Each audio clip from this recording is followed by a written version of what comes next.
Welcome to my YouTube channel. વિદ્યાર્થી મિત્રો, આજે આપણે ધોરણ 9 જે દ્વિતીય પરીક્ષાની અસાઇનમેન્ટ આવી છે એમાં વિભાગ સીમાં પ્રકરણ નંબર 9માં એનો જે પાર્ટ 2 છે એ જોઈશું. 1 થી 4 દાખલા આનાથી પહેલાંના વિડીયોમાં છે. ચલો, શું કીધું છે? ચક્રીય ચતુષ્કોણ ABCD ના વિકર્ણો E બિંદુમાં છેદે છે. જો DEC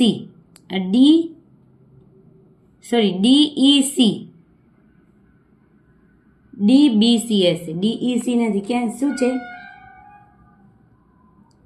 DBC છે.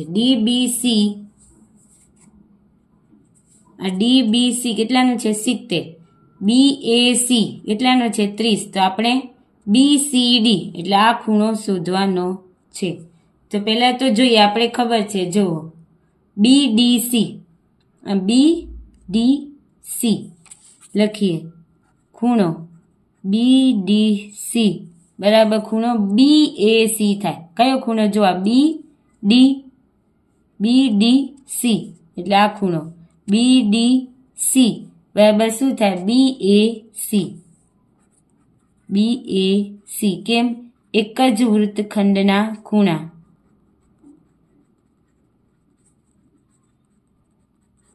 તો હવે BDC નું માપ મળશે આપણે. BAC કેટલું છે? 30. તો BDC કેટલું આવ્યું? 30 આવ્યું. હવે જો આ ત્રિકોણ બને છે, કયો છે ત્રિકોણ? DCB. આપણે એ જ શોધવાનું છે ને, BCD. તો આપણે આ બે ખૂણા આપેલા છે, લખીએ અહીંયા ત્રિકોણ કયો છે? BCD માં બે ખૂણા આપેલા છે, કયો છે? ખૂણો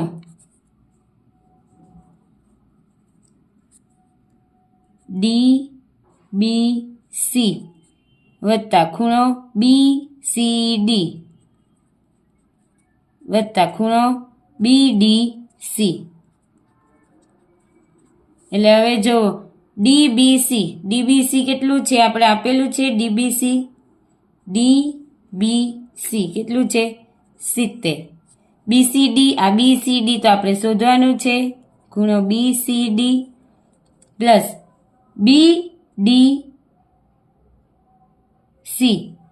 BDC કેટલું આવ્યું? 30 આવ્યું બરાબર 180 અંશ.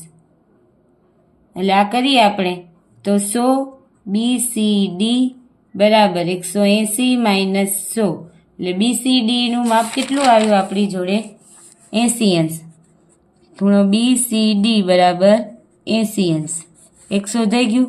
પછી શું કીધું છે? જો શું કીધું છે કે AB બરાબર BC હોય તો ECD શોધો. હવે AB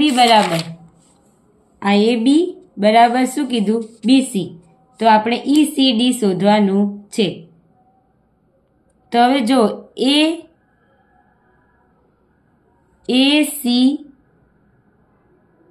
ACB અને ACD આપણી જોડે છે ને. આ ECD આપણે આખો કેટલાનો આવ્યો છે? આખું 80 નો મળ્યો. આખું 80 નો છે. તો આપણી જોડે જો ACB અને ECD અને ACB આ ACB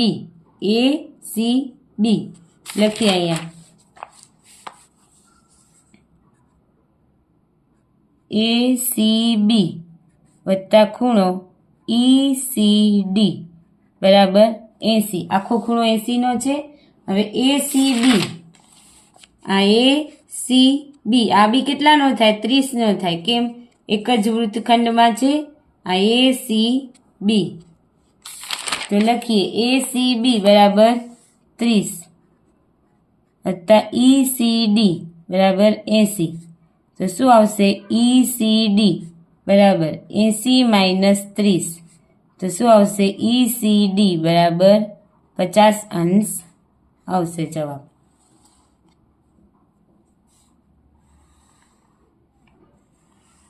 ચલો હવે જોઈએ દાખલા નંબર 6. દાખલા નંબર 6 આકૃતિ આપેલી છે. ADC કેટલાનો આપેલો છે? 130. AB લંબ શું છે? CE છે અને જીવા BC બરાબર જીવા BE. આ BC છે જીવા અને આ જીવા BE એ કેવી છે? સમાન છે આકૃતિમાં. તો એ સમાન દર્શાવી દઈએ આપણે. તો CBE, આ CBE આખો ખૂણો શોધવાનો છે. તો પહેલા તો જોઈએ આ ચક્રીય ચતુષ્કોણ આપેલું છે. શું આપેલું છે? અહીં ABCD શું છે? ચક્રીય ચતુષ્કોણ. અહીં ABCD ચક્રીય ચતુષ્કોણ. આનું લખું છું દાખલા નંબર 6 નું. હવે આપણે ખબર છે ચક્રીય ચતુષ્કોણમાં સામસામેના ખૂણાનો સરવાળો એટલે D અને B નો સરવાળો કેટલો થાય? 180. તો લખીએ ખૂણો D વત્તા ખૂણો B બરાબર 180 અંશ. D કેટલું છે? 130 અંશ. ખૂણો B બરાબર 180 અંશ.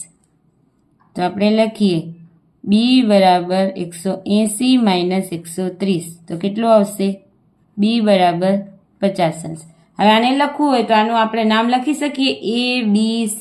એટલે લખીએ ખૂણો ABC બરાબર 50 અંશ થયો. આ ખૂણો કેટલાનો થયો? 50 અંશ થયો. ABC કેટલાનો થયો? 50 નો. હવે જો શું કીધું છે આપણે? AB લંબ CE આપેલું છે. તો લખવાનું AB લંબ CE. હવે લંબ છે તો આ જે ખૂણા છે એ કેવા બનશે? કાટખૂણા બનશે. તો અહીંયા લખીએ, અહીંયા O છે બિંદુ. BOC અને BOE કેવા બનશે? કાટખૂણા. તેથી BOC બરાબર BOE 90 અંશ. લંબ છે એટલે આ ખૂણા કેટલાના બનશે? 90 ના થશે. 90 અંશ. હવે આપણે જોઈએ ત્રિકોણ BCE આખો આટલો ત્રિકોણ લઈએ આ વાળો ભાગ. ત્રિકોણ BCE માં આ BC અને BE કેવું આપેલું છે? સમાન. તો BC બરાબર BE. કેમ? પક્ષમાં જ કીધું છે કે બે જીવા કેવી છે? સમાન છે. BE અને BC પક્ષ મુજબ. ચલો હવે આ બે સમાન બાજુ છે તેમના સામેના ખૂણા. આ BE નો સામેનો ખૂણો કયો થશે? BE. તો એનો BC નો સામેનો ખૂણો આ E થાય ને. તો લખીએ આપણે ખૂણો BEC એટલે આ BEC અને BE નો સામેનો ખૂણો BCE. કેમ? આપણે ખબર છે સમાન પ્રમેય 7.2 મુજબ કે સમાન બાજુ હોય તો એમના સામેના ખૂણા પણ કેવા હોય? સમાન હોય. હવે BCO અને BCO તો આને આખું આપણે આટલું લખી શકીએ. ટૂંકું આપણે લખ્યું હોય BCE લખ્યું હોય એની જગ્યાએ આપણે BEO લખીએ અને અહીંયા BCE ની જગ્યાએ BCO લખીને આ BEC હતું, આ BEC હતું તો આપણે BEO લખ્યું આટલો ખૂણો. અને પછી લખ્યું BCE હતું તો BCO લખ્યું. લખી શકીએ અહીંયા એ જ એમાં છે એટલે લખ્યું. હવે જો ત્રિકોણ કયો બને છે? BCO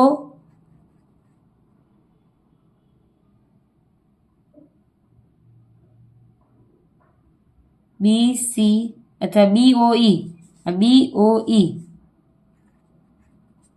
અને ત્રિકોણ BCO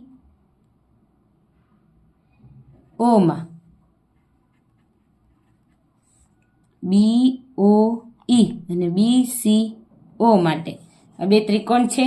હવે એમાં ખબર છે આ બે ત્રિકોણ છે એમાં આપણે જોયું કે BOC અને BOE. તો લખીએ BOE બરાબર BOC. કેમ? કાટખૂણા હતા ઉપર આપણે જોયા કાટખૂણા થયું. હવે આ બે ખૂણા બરાબર થયા. BEO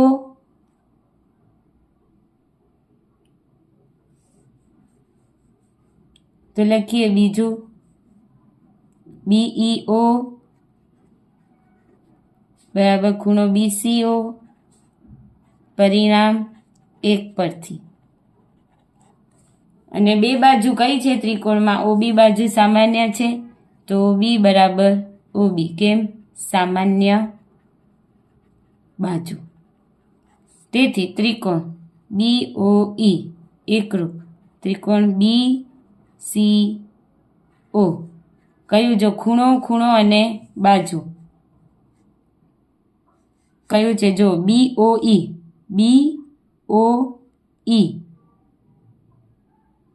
થયું. પછી ખૂણો BEO એટલે આ ખૂણો અને આ બાજુ એટલે ખૂ બા પરથી ખૂ બા શરત મુજબથી ત્રિકોણ કેવો થયો? એકરૂપ થયા. બંને ત્રિકોણ કેવા થયા? એકરૂપ થયા. એ ત્રિકોણ એકરૂપ હોય તો એને અનુરૂપ જે બીજા ખૂણા હોય એટલે OBC અથવા તો OBE એટલે OBE અને OBC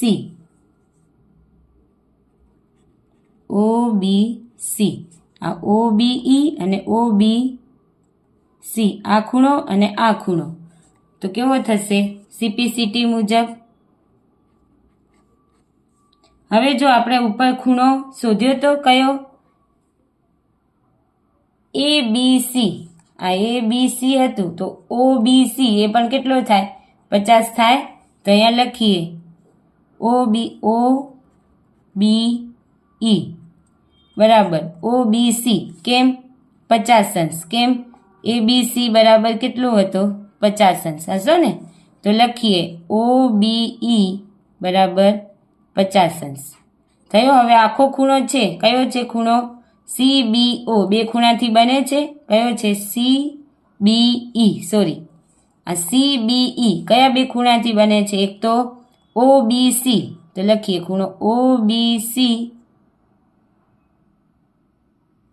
OBC અને ખૂણો OBE.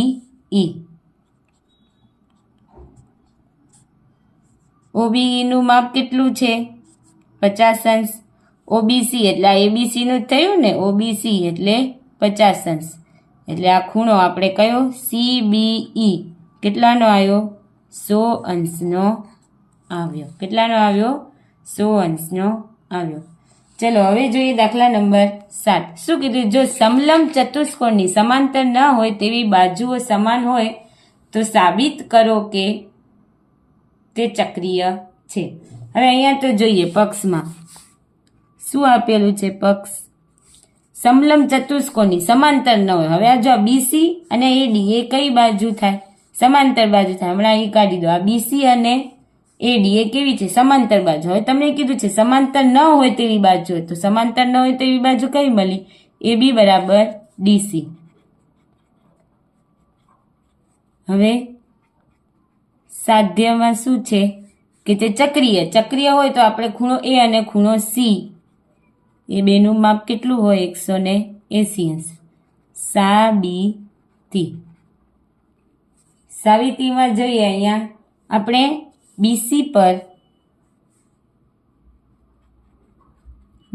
પર બિંદુ E લો. બિંદુ E લીધું અહીંયા અને DE ને જોડો.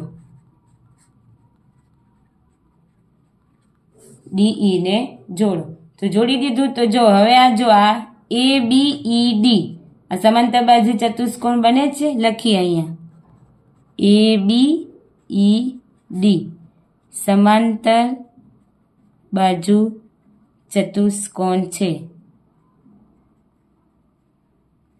હવે સમાંતર બાજુ ચતુષ્કોણ છે તો આપણે ખબર છે AB બરાબર DE થશે.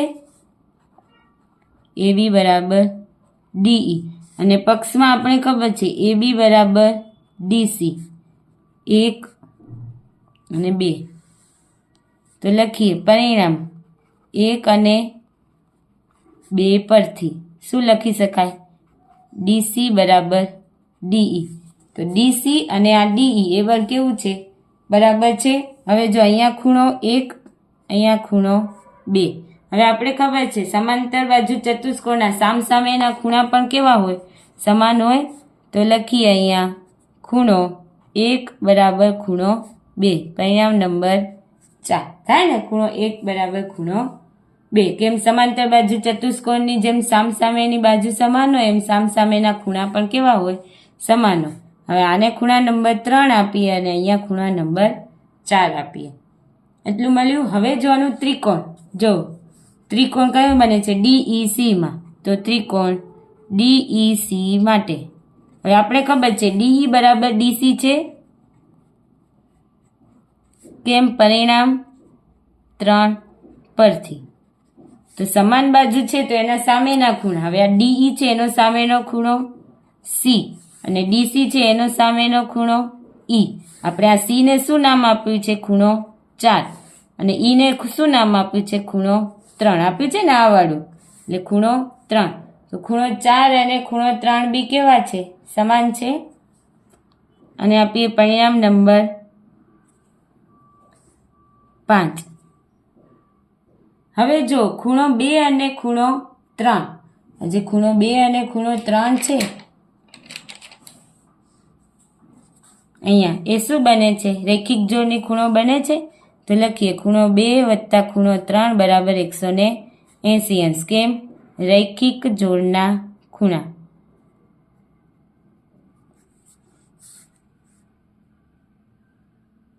હવે ખૂણો 2 છે એની જગ્યાએ શું લખીએ? ખૂણો 1 અને ખૂણો 3 છે એની જગ્યાએ શું લખીએ? ખૂણો 4 બરાબર 180 અંશ. કેમ? પરિણામ કયું?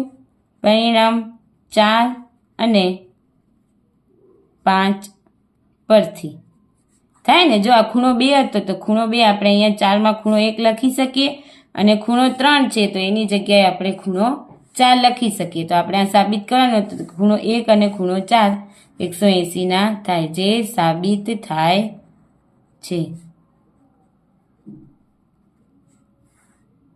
થાય છે ને આ વાળું ઉપરવાળું ખૂણો A અને ખૂણો C. ખૂણો 1 અને ખૂણો C કેવા છે? 4 છે. તો ખૂણો A વત્તા ખૂણો C બરાબર 180 અંશ. ચલો હવે જોઈએ દાખલા નંબર 8. 2 વર્તુળ એકબીજાને 2 બિંદુઓ B અને C માં છેદે છે. B માંથી પસાર થતા 2 રેખાખંડ ABD અને PBQ વર્તુળને અનુક્રમે ADPQ માં છેદે છે તે રીતે દોરેલ છે, આપેલું છે. તો આપણે ACP બરાબર QCD સાબિત કરવાનું છે. તો પહેલા તો અહીંયા જોવાનું આ AP અને આ જે DQ છે એને શું કરવાનું? જોડવાનું. DQ જોડો. જોડી દીધું આ AP અને DQ. હવે અહીંયા જોવાનું આટલું જોઈએ. હવે ACP, આ ACP ખૂણો બરાબર ABP, ACP આ ખૂણો અને આ ABP આ ખૂણો, એ બે એક જ વૃત્તખંડના ખૂણા છે. કયો આધાર છે? એક જ વૃત્તખંડના ખૂણા.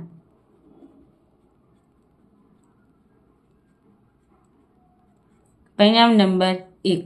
હવે એવી જ રીતે જો આ ABP ખૂણો ABP બરાબર ખૂણો QBD, આ વાળો ખૂણો QBD.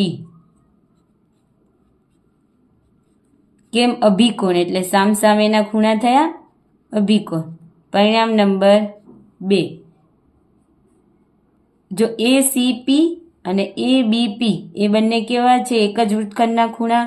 પછી જોવાનું ABP એટલે આ ખૂણો અને QBD આ ખૂણો, એ બંને કેવા છે? સમાન. કેમ? બંને જો અભિકોણ છે.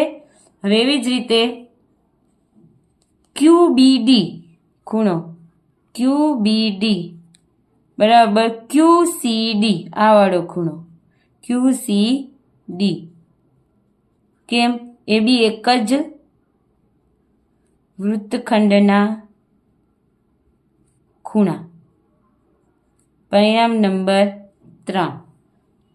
આ થયું એક જ વૃત્તખંડના ખૂણા. હવે જો પરિણામ 1, 2 અને 3 પરથી ACP બરાબર શું છે? ABP. હવે ABP બરાબર શું છે? QBD અને QBD બરાબર શું છે? QCD. તો આપણે લખી શકીએ પરિણામ 1, 2 અને 3 પરથી એસીપી બરાબર QCD. તો અહીંયા લખીએ પરિણામ 1, 2 અને 3 પરથી ખૂણો ACP બરાબર ખૂણો QCD.